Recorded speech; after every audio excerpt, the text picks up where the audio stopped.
what is an interesting word that I think didn't exist 10 years ago was imposter syndrome. Ooh. Your age group suffers from it.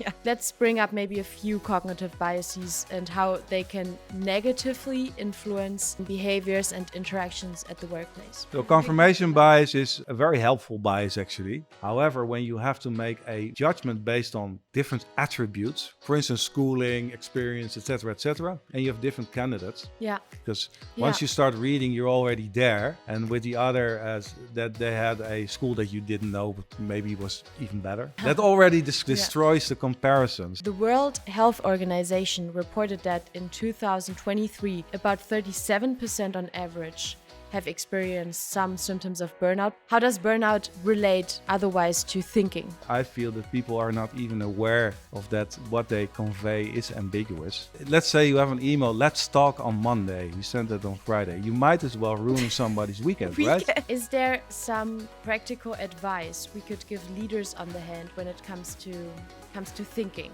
The best advice for leaders is that... Hi everyone and welcome to the Neurolympics podcast, where we believe that every brain's got talent. This podcast is brought to you by BrainsFirst, the company that helps you make better talent decisions powered by neuroscience. I'm Lucy, I'm the host of the Neurolympics podcast, and today I have the pleasure to speak to one of our co-founders and neuroscientists, Andries Van Der Leij, about a topic, Andries, that I think you're really, really passionate about, the thinking brain. Yeah. So we're actually going to move on to the second natural skill out of the 6 that we're measuring with our Neurolympics games, the cognitive tests that we developed to measure your cognitive skills and then match them to the environments and tasks that suit your cognitive profile. And we will cover the basics of the thinking brain. We'll also dive into 2 styles, let's say thinking styles that we measure with the Neurolympics, and then what kind of challenges and needs arise with each of the thinking styles, and also talk a little bit about how we can optimize cognition in the workplace and boost performance and team dynamics and well-being. So I'm really excited for this episode. Me too. And let's go into it. Let's start with a little warm-up phase, the game. Yeah. To get the brain cells going and to ease you into the episode. I've once again provided like 5 statements where you need to make a snappy, quick decision on, or where you need to finish the statement. Yeah. Are you ready? I think so. I hope so. Let's not overthink it. Yeah, that's good. On a thinking episode. So, intuitive or thorough thinker? And most of the time, I'm almost too thorough, but there are topics where I'm intuitive. We will go back to that later. Yeah. Okay, nice. Then deep work in the morning or in the evening? To be honest, I'm a bit of a night owl. If in the normal rhythm, now I have kids, I work best in the mornings like most people. But to be honest, when I have deep solo work, and you sort of get into that flow, right? Yeah. That used to be even after, I think, 10:30, 11 p.m. Okay. And then just grinding on. I love that. I can't do it anymore. Okay, nice. I have the best ideas when? Usually when I'm in something and then suddenly I have to look at something, another kind of problem, or come back to it, and then looking at that problem from a different angle. For instance, when a person pulls me in and I just sometimes even surprise myself that I have a pretty creative insight. Yeah. And that usually happens after a shift, not if I just go on and on and on. Yeah. Okay, interesting. And to reset my mind, I do multiple things. Usually, I like to. I thought about this question. I like to do motoric things. I like walking, just hiking even. But there are little mountains in the Netherlands, unfortunately. So walking in the dunes. I live close to the dunes, but also cooking. So apparently, these are the things that sort of get you into a motoric. You do stuff, and then that works very, very well for me. Amazing. And last one, to get into the workflow, I should do something like walking, but I don't have always the luxury. So usually I just fiddle around a bit, and then at some point I just get something, and then it pulls me in. Yeah. So it's not a formal preparation, and it's also, unfortunately for me, not always as replicable as I would like. Yeah. Okay. But a good tip is just to get out and then start working. That always works. Yeah. Yeah, I like that. Well, nice answers, Andries. Is the brain a little bit warmed up? Yeah. Okay, awesome, awesome. So let's get into the first section of our episode that I would like to call Inside Your Brain. So here we want to equip you with some basic knowledge and some basic insights about the thinking brain. Let's start with an open question. Yeah. An open conversation about, Andries, what are some concepts or some principles, some ideas about the thinking brain that our listeners really need to understand in order to gain some insight about how the brain processes thought? Yeah, so thinking is an ongoing process. Information flows into your senses, which is covered, of course, already a little bit. And then you start working with that information. For instance, thinking about mundane things like what should I eat tonight, or should I go out, or whatever. Yeah. To very complicated issues like, I don't know, choosing your next house or your next study. Yeah. All of these things require the extraction of new information, combining that and associating this with memory, like what do I actually feel about this, or what experience did I have in the past?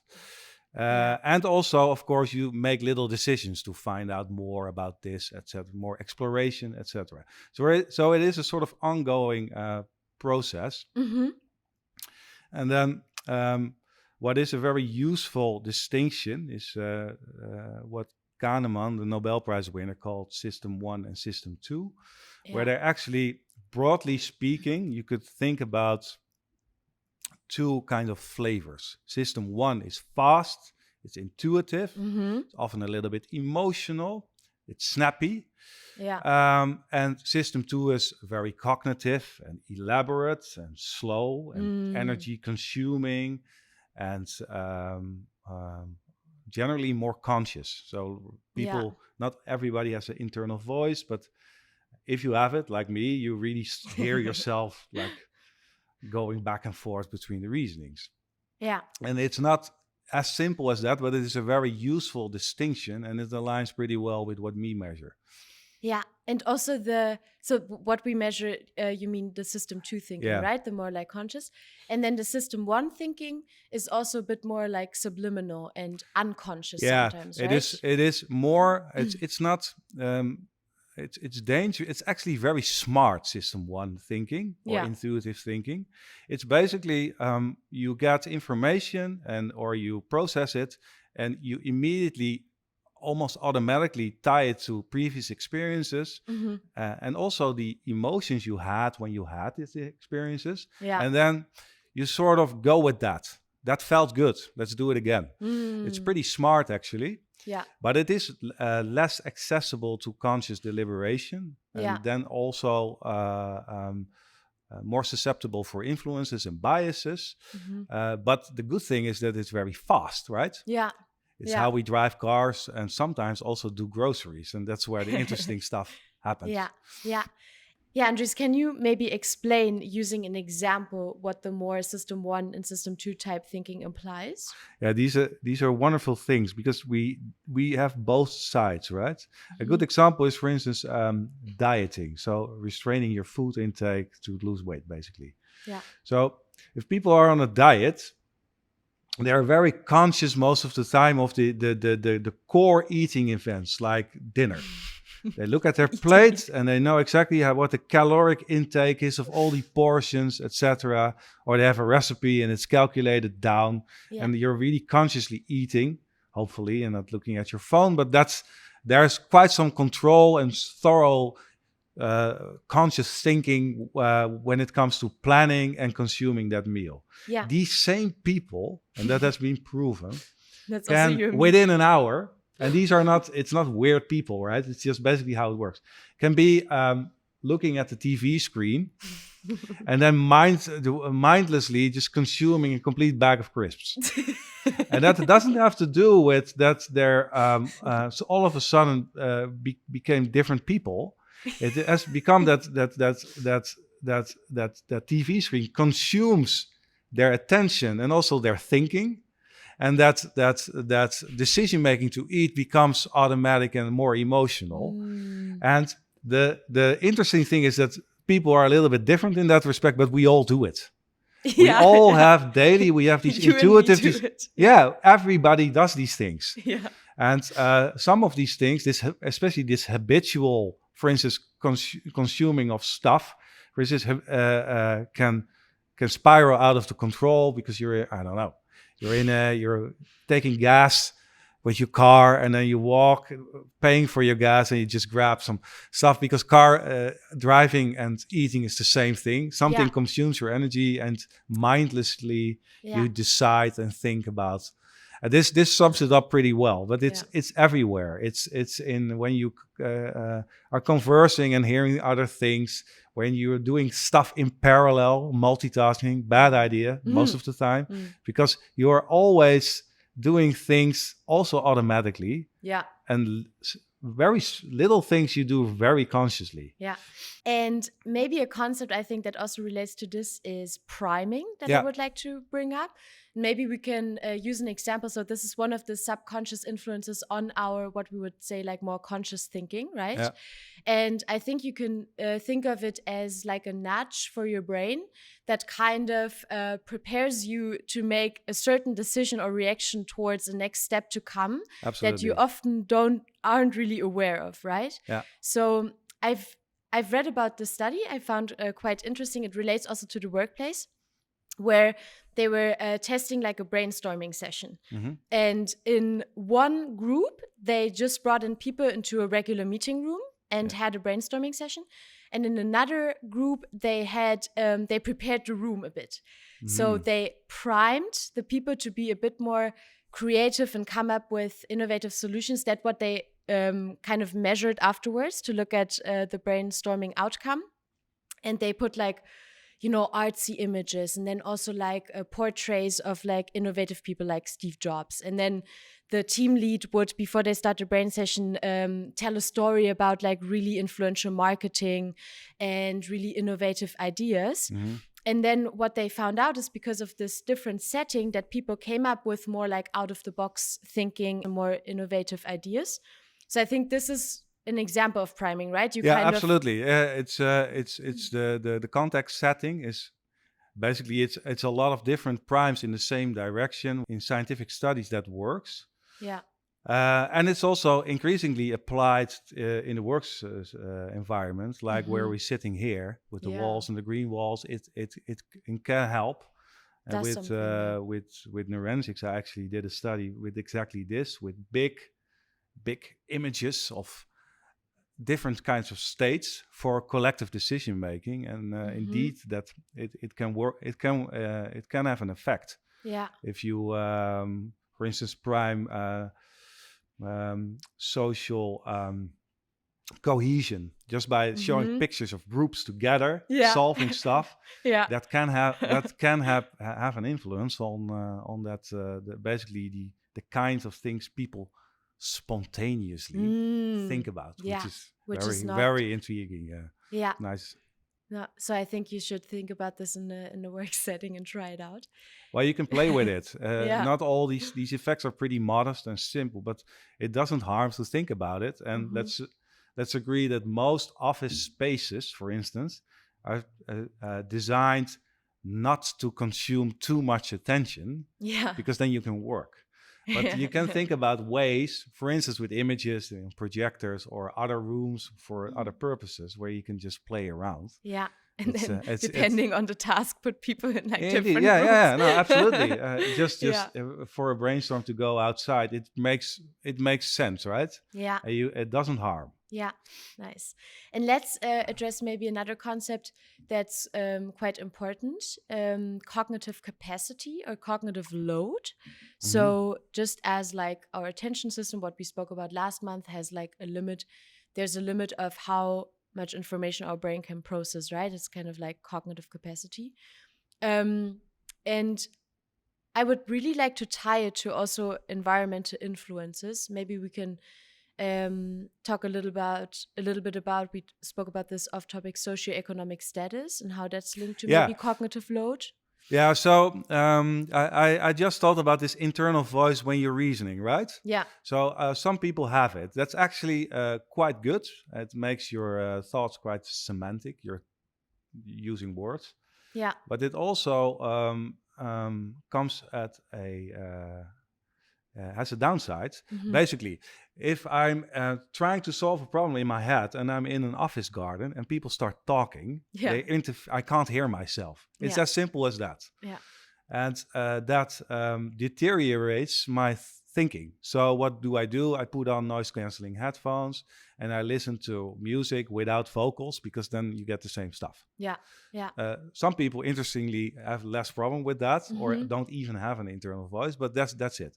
If you are a person that is worrying a lot because you, for instance, can't pay the rent, or you're thinking about your mother that you have to take care of, all that kind of stuff that is more tied to people with low socioeconomic status, that also consumes your thinking. And that means that you just have less capacity for conscious deliberation and thorough thought, as we call it. That's system 2 thinking. And indeed, and studies have shown that some decision-making flaws, like increased susceptibility for instance, for eating unhealthy food or even smoking, can be tied to basically the room that you have to make the right choice in the first place. There's just no room. And that is it's a grave point, but it's also an interesting point. That in order to make sometimes the right choices and to think about what you really want or should do, you just have to have the context to be able to do that in the first place. And I think it shows, well, not nicely, but it kind of shows that the capacity we have for really like good thinking or thorough thinking, what we also ideally want in the workplace, depends on your context. Absolutely. And where you're from and what consumes your mind off from work, right? And this is on the one hand a beautiful story, and on the one hand like a really sad story. But it's just showing that your brain has limits, and you can only put the amount of thinking on the actual task that you have off from thinking about other things. So and we should be a little bit mindful to it, and also be conscious of the not only of the differences, which you should exploit even, I would say, because it's all these different angles that have so much positive effects, so many positive effects. But you should also be a little bit mindful about the basically the cognitive states that you sometimes pretty obvious can see in another person, and then maybe think that a short walk would be in place, for instance. It's small things, right? But it can work.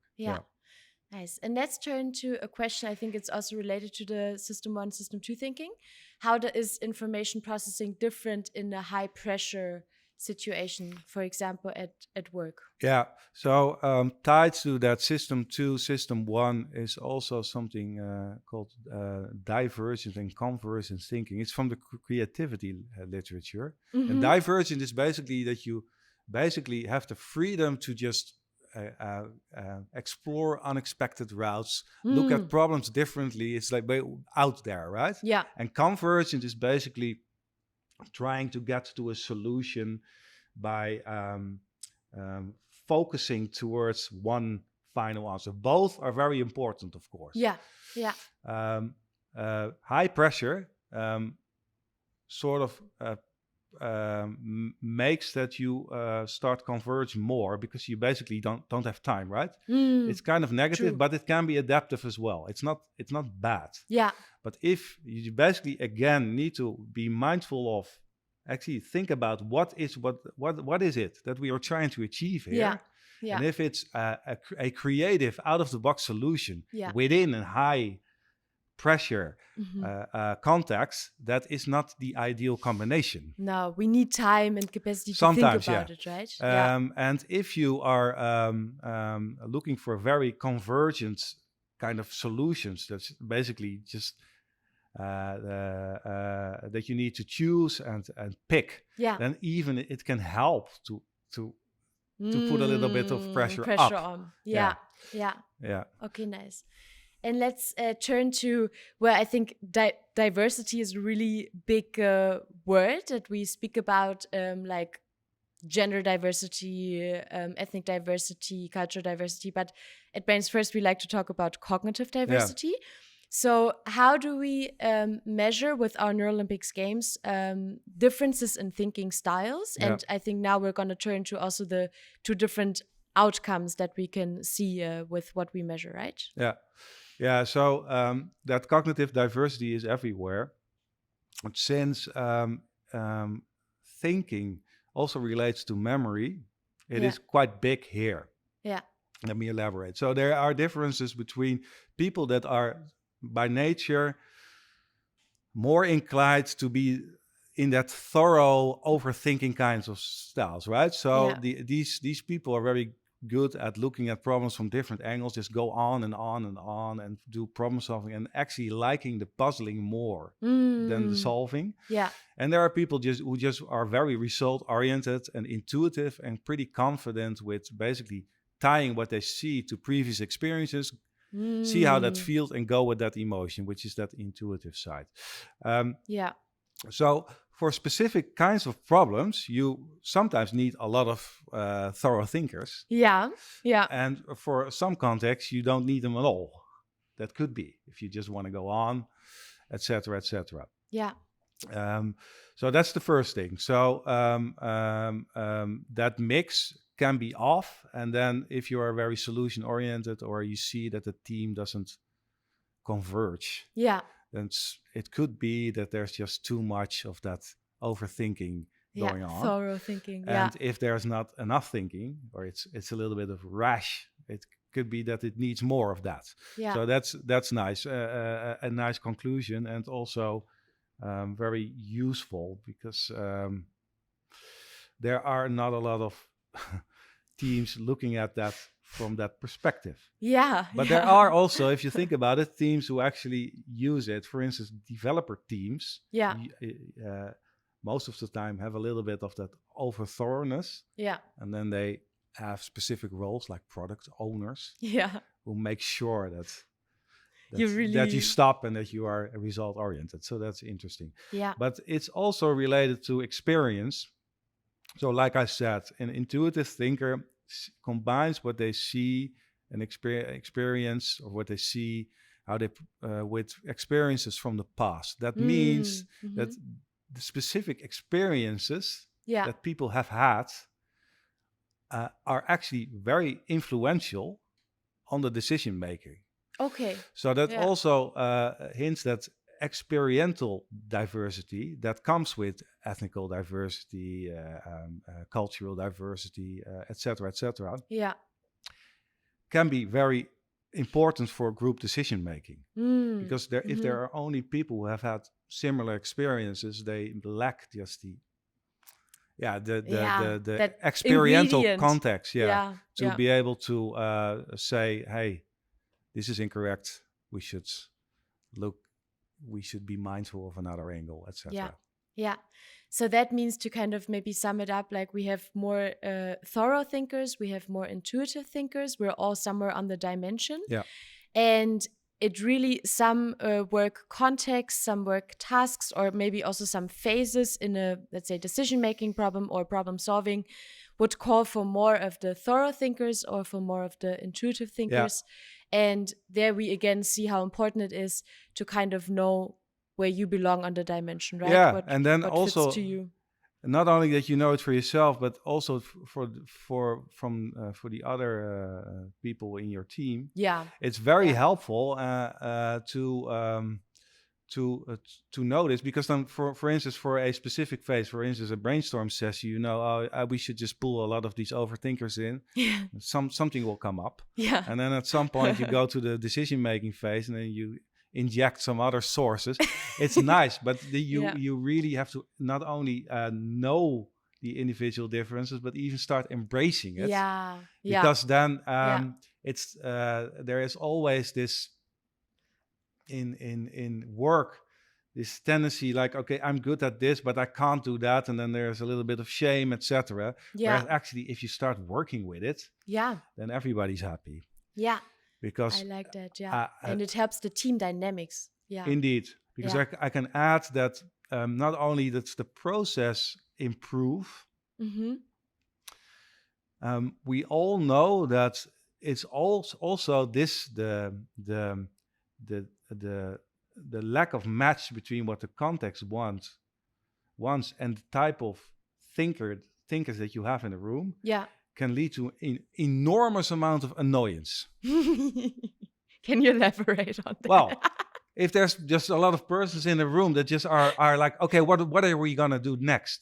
And there are people like, for instance, Andries Van Der Leij, who are thinking, let's look at this like this and turn it around, and they're just like, man, what is this guy talking about? Let's just go move on. Whereas they don't understand that it's not the solution that drives me. It's the understanding that drives me. Oh, I don't care sometimes about the solution. I just like the problem, right? So it's about the journey for you and not about arriving. The good metaphor, indeed. That's. But it's basically let's take Lego, right? Yeah. You have people that play with Lego, and they have this manual, and then they have a plane, and they put the plane in the room. Yeah. That's solution-oriented Legoing. Yeah. There's also a person like me who just has a box of things, and they just start making things, and then they tear it apart again, and just there's no end, right? Yeah. It's not a solution. It's just basically Legoing. Yeah. It's the action that's interesting. I love that. Yeah, and that's sort of, I think this metaphor actually goes up for adults as well, because we're still Legoing. No, definitely. I love that. If we're lucky, at least I think, you're still Legoing in your work. This is the one, if you're not going to take anything away from this episode, this is the main message. Lego more.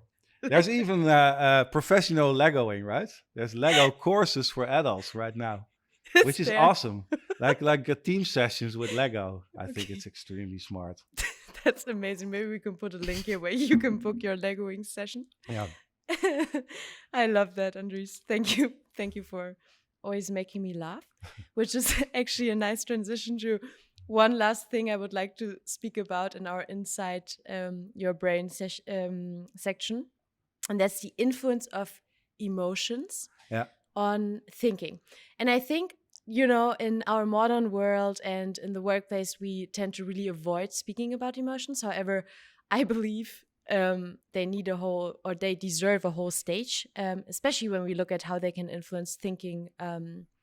Question to you: how do emotions actually influence our thinking? Well, there has been in the West a traditional sort of hiatus between cognition and emotion.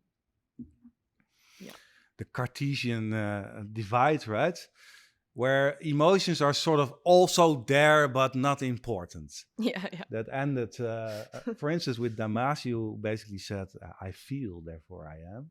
Who basically said, these emotions are markers, they inform you. It's basically what I said, what the intuitive thinker uses as a source for his thinking. Yeah, is these emotional markers. Yeah. So, for instance, I've they something mundane. They read a list of recipes, and then they recognize a word, and they think, oh, last time I used this ingredient, or that felt I liked it, so I just picked that one and then just go. Yeah.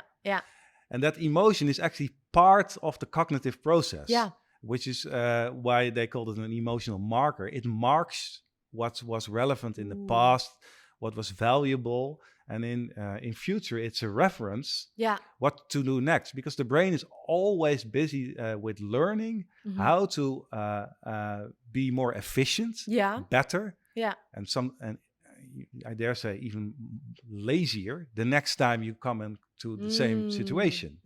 So these emotions are very important. They give you they signal what had a good outcome, what had an undesirable outcome, what had a negative outcome, and they are actually part of this thinking. Yeah. And I think they can prime us also, because like if you're experiencing more like positive emotions, I think this is linked to more open-mindedness, to let in more perspectives, to be more optimistic or opportunistic maybe also, while if you have these negative emotions, you tend to really narrow your focus. This anxiety or something like anger, it can come also with reduced angle of seeing a problem case, for example, right? Yeah, we touched upon this with the priming, and in general also in a psychological state, for instance, that you just feel happy, not just primed with some happy stuff, but basically are in a more positive state. That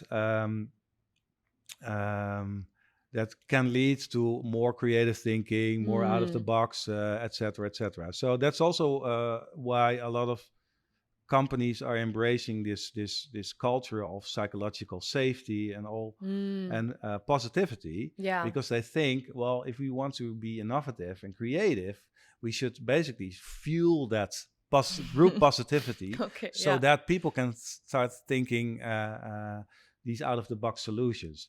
But again, with the priming, it can even be helpful to be aware of any negativity that's going on. Because that's also meaningful. Totally. And you can even you can also use that a little bit of that negativity, for instance, to do better next time. So you have a lot of positivity. People come up with solution, and then just asking, how can we do better next time? Then you inject a little bit of negativity, but it makes that you just like you say, you narrow down. You look at what was good. But you also look at what it was that didn't make it perfect, and then you can learn from that and be even better next time. That's really nice. And I think also emotions, maybe as a last point, they're not only a filter on how to evaluate events, but also solving ambiguous information or give like a hint. So maybe we can take the example of you're receiving an email from your boss or your supervisor, we need to talk. And then if you're in a positive state of mind, you might think, I'm going to get a promotion. Or like, wow, I'm going to get like positive feedback. Cool. Like let's go into the meeting like this, with this mindset. But when you're in a negative state of mind or feeling negative emotions, you might immediately think like, well, I did something wrong. Okay, this is going to be like a conflict feedback. I don't know, whatever. Right. You're completely right. And most of the time, I feel that people are not even aware of that. What they convey is ambiguous. Let's say, let's say you have an email. Let's talk on Monday. You sent it on Friday. You might as well ruin somebody's weekend, right? Totally. Without even knowing.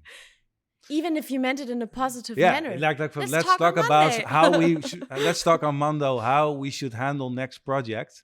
Then that's a different message. And it could have made a weekend infinitely better. So indeed, you should beware of how ambiguous your message is, just and because you communicate. How you communicate, just because you're not completely aware about the emotional and cognitive state of the recipient. And most things are lost in translation, right? In the end, it's just a communication inefficiency which drives most of the bad stuff in companies. Nice. Let's turn. Maybe I think we've talked about really some basics about the thinking brain, to the next section of this episode that I would like to call brainstorms.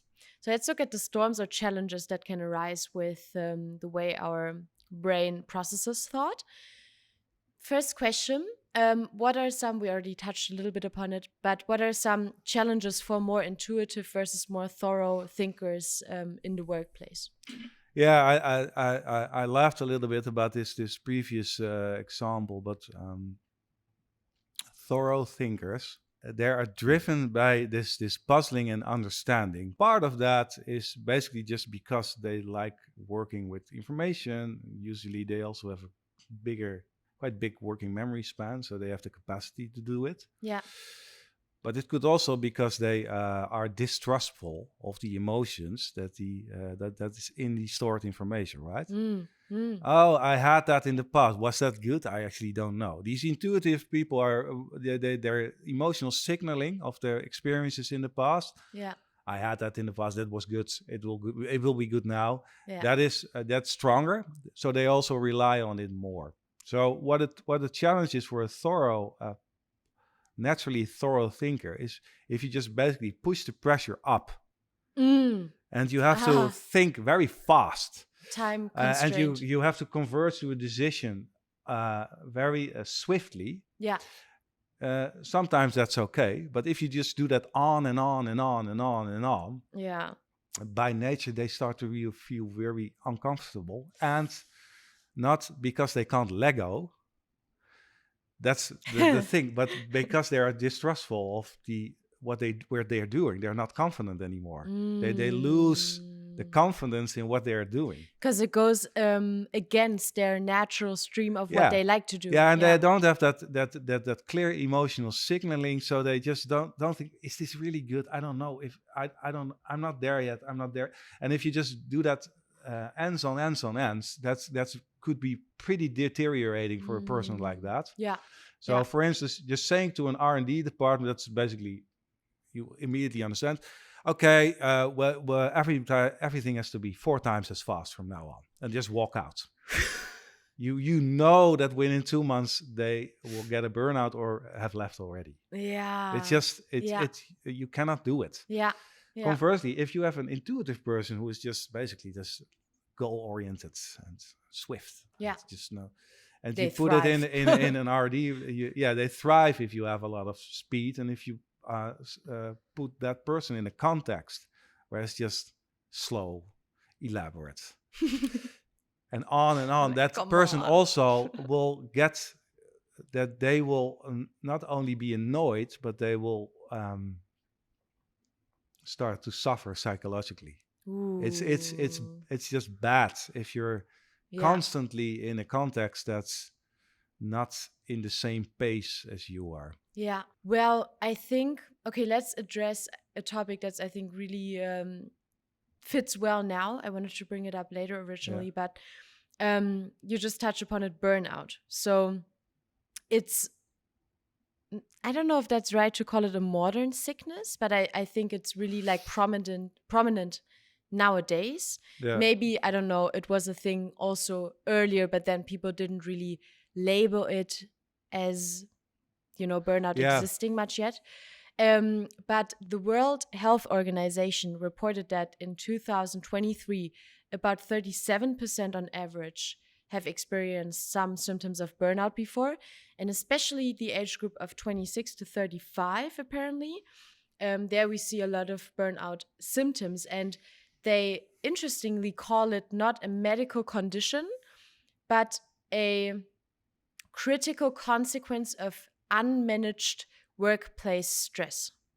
So I think this really relates to what you just said, that burnout can come about if you are just put in a wrong context, or you are just asked to do things that go against your natural thinking style. But how does burnout relate otherwise to thinking? Yeah, it's a very difficult topic, and it's like you said, it almost when I started studying, it was a word, but it wasn't a topic. Now they call it an epidemic, and there were different words for it. It's also pretty it's highly related to depression, for instance. But since that work relationship is so apparent, it's so much tied to work, there is something going on right now. which is special, right? And we have to do something with it, because in some fields it's 4 in 6. It's sometimes even 50% that is basically over the threshold of clinical burnout. So they are basically qualified to go to get professional help, which is insane, right? It's insane. Yeah. So one topic of burnout is very much focusing on attention, and that we have all this stuff that it grabs your attention, like devices, phones, etc., and that we basically cannot work anymore. Yeah. However, there's also a problem in this high complex work that we have right now, where basically we have to do everything. We have to be these T-shaped people, as they call it. You have one specialty, but you have to do a lot of the different things. Yeah. And that is also expected of you, and you also expect it of yourself, that you have to do everything, and that starts to eat you up if you are just not in that. If you notice that you just can't do that very well. Yeah. There is not a culture that differences in the ability to do specific things like brainstorming, or swift problem solving is actually accepted, and embraced even. Yeah. That's not the case. So especially this age group has older people would call it an inflated sense of responsibility, or that they basically their threshold for what they have to achieve and do is extremely high. But to be honest, it is also a little bit expected of them. Just look at what a job description looks like. You have to do everything, right? I had it the other day. It was quite interesting. I was preparing like half a year ago for a job interview, and then it took me, I was trying to memorize what all the what all the expectations were, because there was so many different things that they put under this like job description. I was like, I had this and then this and then this, and then I thought I need to touch upon all of this in my job interview, because I want to tell them, I can thrive in all of these, but I couldn't even remember all of these aspects. No, let's just try to come up with a sentence with thinking as an example, right?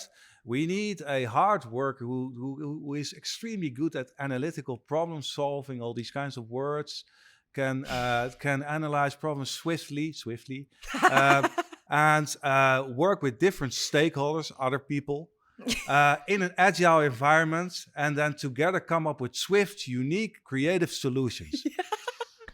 That is a tough cookie, because either you are one of these persons who are just R&D and just overthink things, or you are a swift decision maker. But to do, these people exist, right? They exist, that you can do everything, but most people can't do everything. So the problem is not only that the employer expects it of you, the problem is that people start expecting that of themselves. And that's what's eating you up. People feel extremely like, what is an interesting word that I think didn't exist 10 years ago was imposter syndrome. Ooh, yeah. It didn't exist. Of course, it wasn't a real thing, but I think it collectively, especially this age group, your age group, suffers from it. Yeah, definitely. You just basically think, I'm not sure what I'm doing here. I don't think. Do people notice that I can't do it? Yeah, but that is something that we do together, right? Yeah. We inflate everything. We inflate our resume. We inflate our LinkedIn. We inflate our job descriptions. Yeah. And we are not, all of us are doing that, and then we are not completely honest with each other, and also not honest with themselves. The good thing would be, hey, Lucy, you're way faster than me. We have to come up with a solution in 2 hours. Let's do this together. Yeah. At some point, You just tell me to shut up, and then we converse to decision making, and then hopefully Go off like the this. project is done by the end Yeah. of the day. Yeah. That would be the good things. I'm Yeah. honest about what I can do and not that well, and I seek you for my as a compensation device, and you think, okay, cool, let's do it. Yeah, I love this, Andries. Yeah. No, I think it's really valuable to speak about this and to bring it up on our episode. Let's turn to a last thing I want to talk about when we speak about challenges at the workplace. And this is linked to something I think everyone's aware of it, but do we really know what influence it has in the workplace? Cognitive biases. Let's bring up maybe a few cognitive biases and how they can negatively influence behaviors and interactions at the workplace. Yeah. Maybe let's start with confirmation bias. Yeah, the confirmation bias is a very helpful bias, actually, because once you get to an hypothesis, for instance, this option A feels better, then you start confirming yourself that that's the case. But that's extremely risky when, since this process is uncontrolled, for instance, when you check resumes. Yeah. You just think you just basically, I don't know, recognize the school that the person was in and then think, oh, that's a really good school. Harvard. Indeed. And everything that you read, that you read it with the glass of, that confirms how brilliant it is. So so confirmation bias is you already have an idea of, let's say, Harvard University is just more amazing than, I don't know, another one. Yeah. And then because you read on a CV, or that person went to Harvard University, suddenly you have the filter. Yeah, you're basically self-filtering yourself, confirming the hypothesis that you already have, which is pretty adaptive, right? Because it helps you make a decision. Yeah. However, when you have to make a judgment based on different attributes, for instance, schooling, experience, etc., and you have different candidates. Yeah. That sort of destroys your objectivity, because once you start reading, you're already there. Yeah. And with the other, that they had a school that you didn't know, but maybe was even better. Yeah. That already destroys the comparison. So it doesn't help when you have to objectively think about different options. So this is especially for, like, if you look at HR recruitment processes, for example, right? This bias can really negatively absolutely lead to maybe not the best decisions in the end. Or that's also why people say that you should structure anything that you do, and we agree, even if you do qualitative things like interviews and CV screening. You do it in a structured way.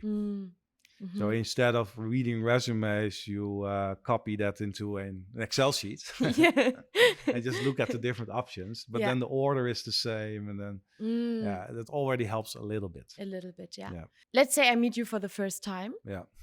The first impression I have of you, this is really strong, and this is kind of the light in which I might see you in other contexts as well, because we formed this really quick idea of who a person is, right? And I think this, maybe we can draw some attention towards here in the workplace, that when it comes to like talent development, for example, also, do we only have this narrow image of a person that we kind of had from the beginning on, or do we stay like open-minded of how a person, how we can see a person differently, you know? Yeah, well, I think our brains like to make this marker on a person. We all do it. So it can be that you have a very powerful first impression. I don't know. I walk into the interview room and I stumble and I fall. That nobody will forget that. And it could be that you overcome it and hire me anyway. It could be, right? But you can't help it. It's so strong. And this memory and also the emotion, right? Maybe empathy, maybe even laughter. It's tied to that impression and that face. Yeah. And it's tied to it. You could overcome it, but there are no real like rules to override these impressions. Yeah. So they're just there. Yeah. True. One of the ways to mitigate that is, of course, to have like with any of these biases. Yeah. For instance, with HR and recruitment, is to have multiple people, like they do with jury sports. Yeah. There are multiple jurors. True. There are multiple sources of information. Yeah. For instance, resume, etc. And you have a structure and you have a way to come up with a decision. Yeah. That helps a little bit. Yeah. But these first impressions, they can be pretty strong and potent. Yeah. And that is extremely helpful for the brain. Yeah. Because it's basically lazy by design in some respects. Yeah. But it can have deteriorative effects. Yeah. Yeah. And so, would you also recommend for job interviews to have rather multiple people from different backgrounds? Yeah. Yeah, you need I get that that's expensive, right? So I'm not saying a person that basically ramp up your recruitment cost by 300% by having a full committee present. However, in an ideal phase, there are people present that do the job, not only recruiters. Yeah. And also people with that diversity in not only in what they do, for instance, recruiter and the person that does the job, but also in experience, etc. Yeah. So they can have a real discussion from different angles and different impressions, maybe, in order to come up with a good solution. Yeah.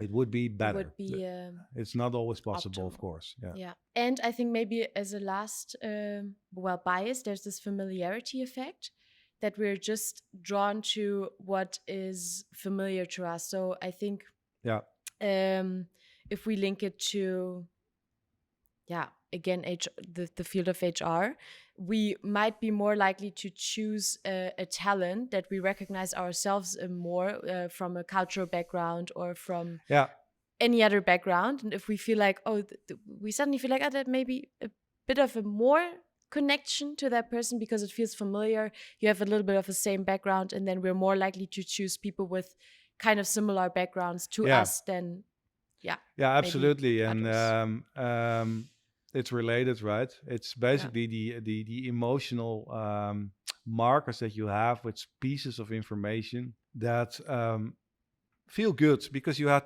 yourself in your past had positive experiences with those same things. Yeah. And then you think, that is, I recognize that. Yeah. Yeah. It feels nice. I think I can laugh with you or talk about the same interests. Yeah. But that's also pretty bad because you're converging towards even looking for clones of yourself, right? Yeah, exactly. And that's not what a company, it's proven that a company doesn't benefit from that. Yeah. It is not just a matter of a representation and doing right for the society. It's just bad. It's just bad business. Yeah. To not be diverse in the broadest sense. Yeah. It and has in been a cognitive proved. sense. And in a cognitive sense, yes. There's experience. There's not only where we came from, but also how we think. Yeah. How we approach information. How we come to decision making. Yeah. That's all very beneficial, these different angles, if you start working with it. Yeah, nice. Let's turn to the last section of our episode. So after talking about some challenges now that are related to the thinking brain, let's turn to how we can optimize cognition, how we can counteract some of these challenges in the section that I would like to call Train the Brain.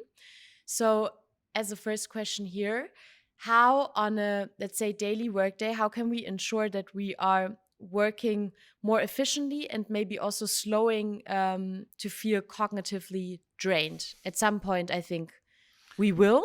Yeah.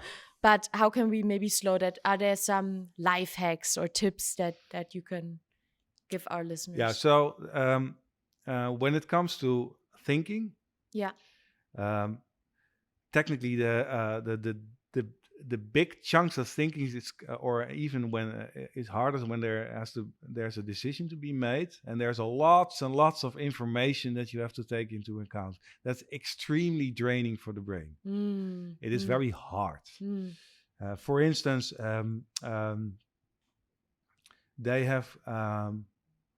I forgot the number, but they have measured the amount of calories that chess players consume. Yeah. You see them sitting, right? Yeah. It is insane. Calories. It is, they lose water, and they just lose, I think, liters of water. I forgot the term, but it's just by taking all these options into account, it's extremely draining for the brain. Okay. And also for concentration, etc. So there's limited capacity. Yeah. Some people have more, but there's limited capacity to do this thinking. So you have to time that well. Yeah. But the best tip is, of course, that not all problems are important.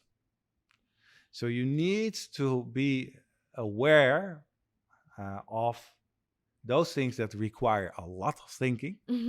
And those things that are maybe not that important. Prioritizing. Indeed. Yeah. Well, not only prioritizing, but especially in the group settings. For instance, we are solving a problem. I don't know how important it is.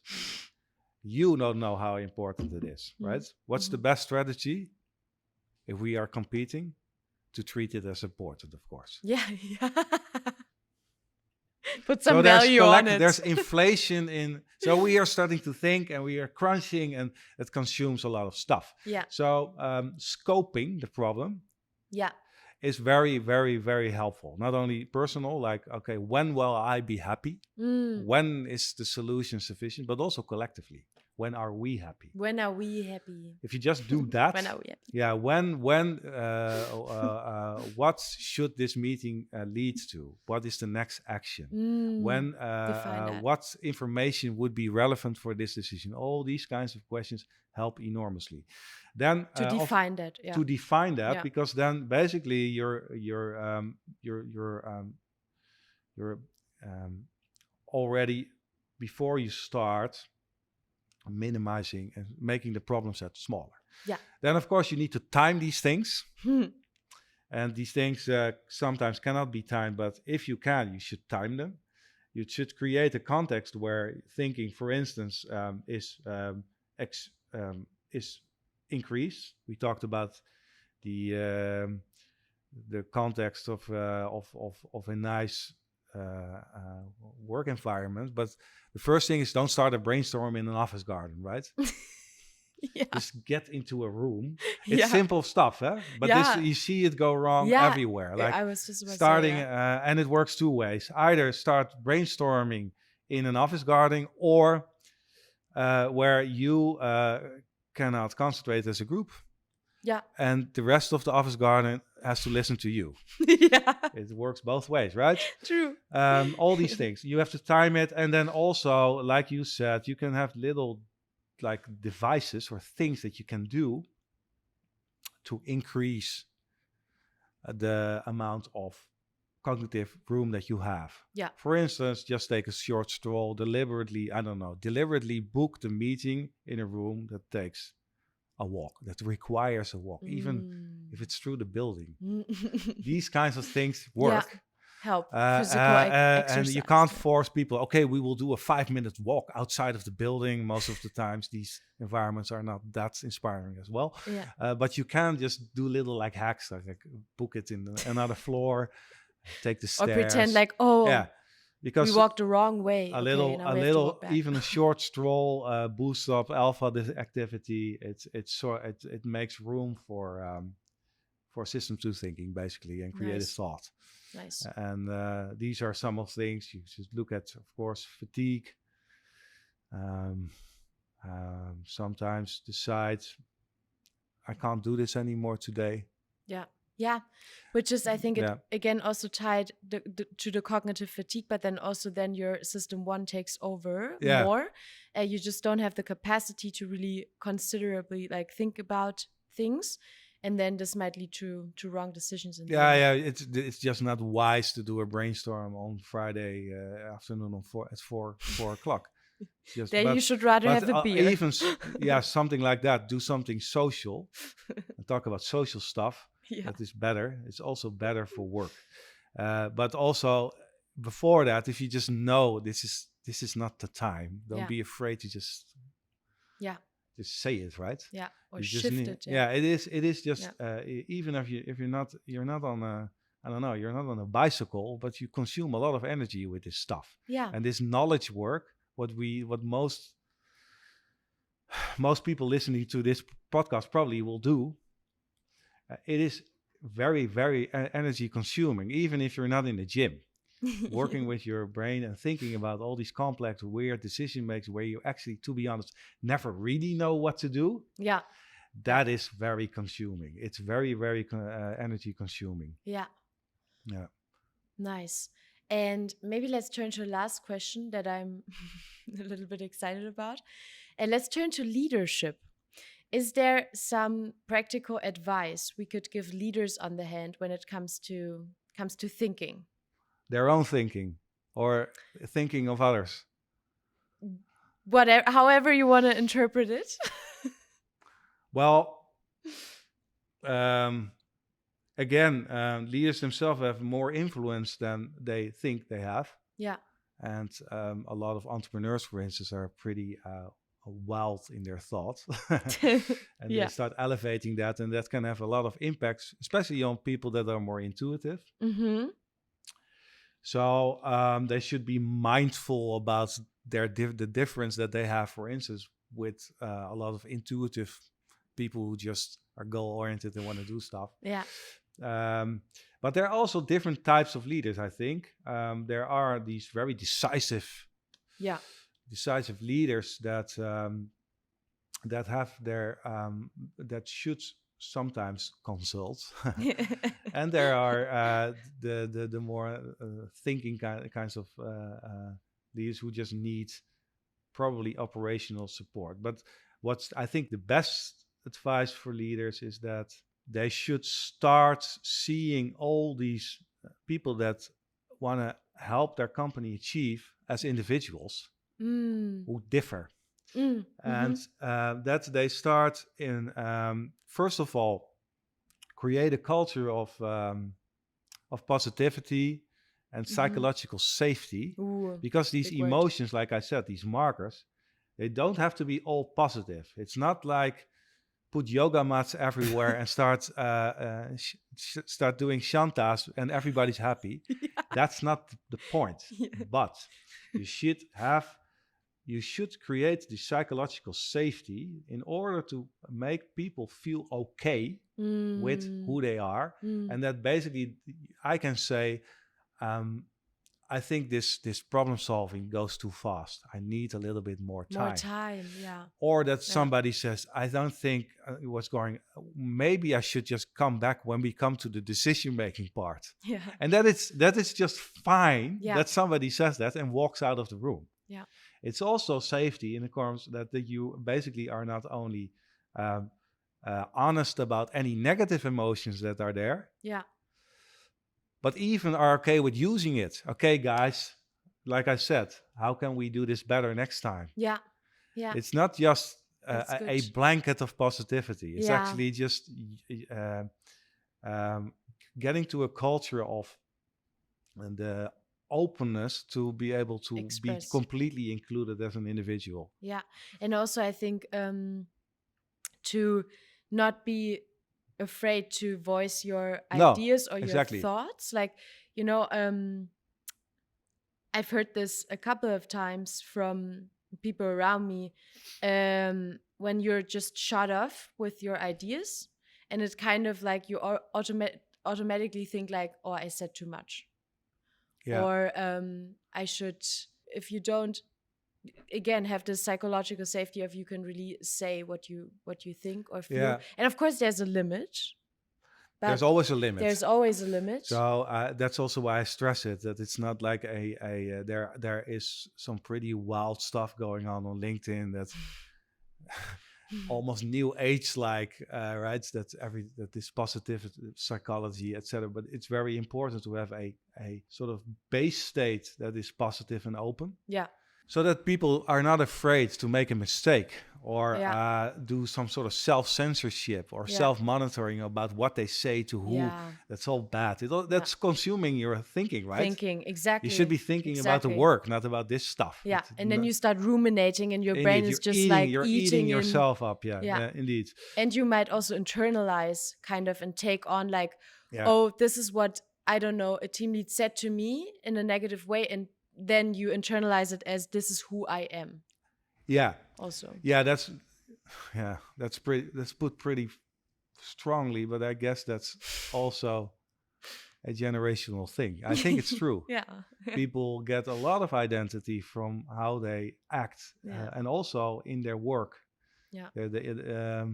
And that is all very deteriorative because it doesn't help you. Yeah. It also doesn't help the employer, right? Yeah. Because somebody said it really well. Like I can have an opinion about that you shouldn't worry about it, but the worry will be there anyway.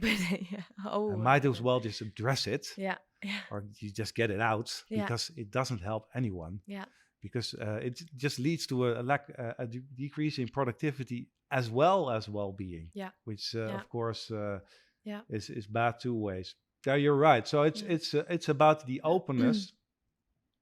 Just basically make mistakes, be a goof sometimes. Yeah. Just be completely open also to your colleagues about what you can and cannot do. If you are in a state like that, these are really good teams. Yeah, I like that. And also maybe to throw in this concept of metacognition. Metacognition means you're thinking about your thinking. Yeah. I think this is, really consuming system too. But this, especially as a leader, I think you need to be reflective of yourself, of past events, and like just also encouraging like a feedback culture, I think is really important.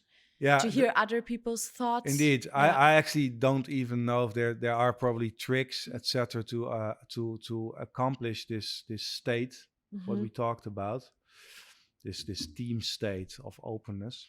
Yeah. I don't know if there's one rule for it, but you have to be very aware also about what's going on. Yeah. One of the most interesting forms of therapy is cognitive therapy, where you basically start overthinking other reasons. You start thinking about other reasons why stuff happened to you. But as a team or a leader, you should do it as well. Like maybe there's another reason why this person wasn't as vocative. Yeah. Maybe they think that they are a little bit afraid to express anything. Yeah. It doesn't have to do with the topic. It's just basically the whole setting. Yeah. It's the colleagues that are sitting next to them. All these things, you have to be aware of that. But that's hard because you are completely biased yourself as well. Yeah, so true. You need you prosper by having insights, and then actually also at the leadership level just talk about these things. Yeah. Definitely requires also some vulnerability. Yeah, and that is also, of course, also not always present. Yeah. In leaders. Yeah, let's be honest. Yeah. Well, thank you, Andries. I think we're approaching the end of our episode. But no Neurolympic podcast would end without a little cool down.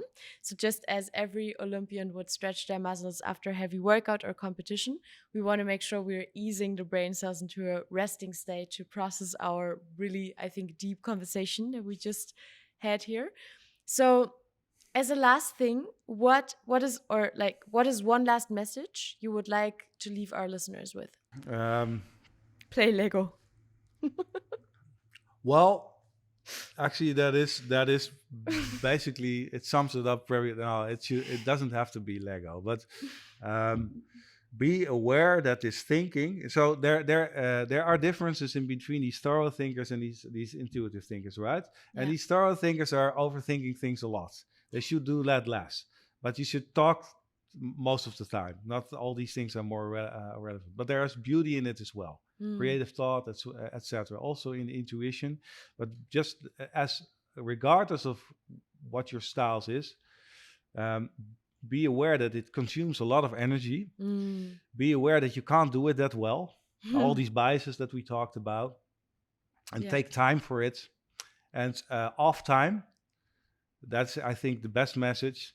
Off time, either having a walk like a media, or even doing nothing, which is not being on your phone, helps. Nice. Because you're loading up your battery to do that hard stuff when you stop doing nothing. Just do a little bit of nothing. Yeah. And if you can't do nothing, you could let go. I love this. This is the best way to end our episode. So deep. I love it. Well, thank you, Andries, for all your valuable insights and this really nice, deep conversation. I really, really enjoyed it. And we hope that you at home or from wherever you're tuning in to today enjoyed it as well, that you're taking home some insights and that you're inspired also to figure out for your team, for your business, for yourself, if you're leaning more towards the thorough thinking side or the intuitive thinker. And we want to invite you today to, of course, play our Neurolympics games that you can find on our website. You can try the games. You can also book a demo with us to get in touch with us, like a one-on-one call if you want to also start working with us. So just head over to www.BrainsFirst.com, and if you add a /podcast, you will find our podcast page with all the platforms we're posting this episode and also other episodes on. So please make sure to follow us on our platforms, to follow our social medias, to stay informed about whatever we are dropping here on the Neurolympics podcast. And also, we would love to see you engaged. So please make sure to leave some comments, some insights, some questions also. If you have, we would love to get in touch with you. And we hope you enjoyed this episode. We can't wait to see you next time on the Neurolympics podcast. So stay healthy, everyone. Stay tuned, and we'll see you next time on the Neurolympics podcast. Ciao, ciao.